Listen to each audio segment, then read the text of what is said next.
It's amazing to see everyone who's come out here today to stand together and send a message to Donald Trump and his administration that we will not accept a rollback of our fundamental human rights, our civil rights, our constitutional rights, because no matter what they think they can do, they can't take them from us. Those are our rights, and we will not give them up.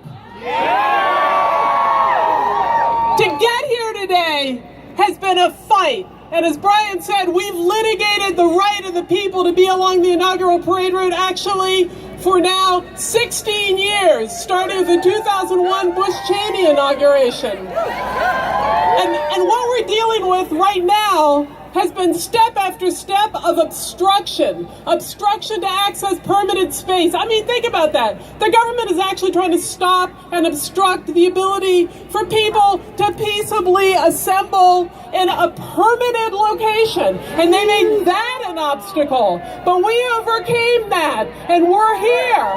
And then, at the last minute, they actually began telling the media, credentialed media, that they couldn't come and cover all of you, that they couldn't come and cover the demonstration, that they couldn't cover the expressions of dissent. And we said, well, what are you talking about? This is credentialed media. They're already credentialed. They're allowed to come into the security zone. They're allowed to bring their cameras. They're allowed to cover anything they want, not just the stage-managed parade, but the true expression of democracy, the people that are here, because dissent is democracy.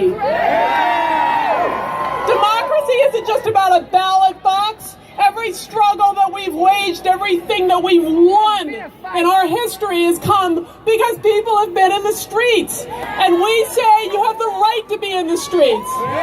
So we're going back and forth, and the government is giving us these absurd new security restrictions that only apply if the news media wants to cover this, as opposed to covering what the Trump Presidential Inaugural Committee approves that they can cover. And thanks to the media that said, you know what, we have freedom of the press and we're coming here, and they are here, and we thank them for standing up and for refusing to bow down to this effort to have a sanitized parade and that doesn't show the people's voices. But now what we have is over at the checkpoints, there are tens of thousands of people trying to get in who are holding signs, who are chanting Black Lives Matter.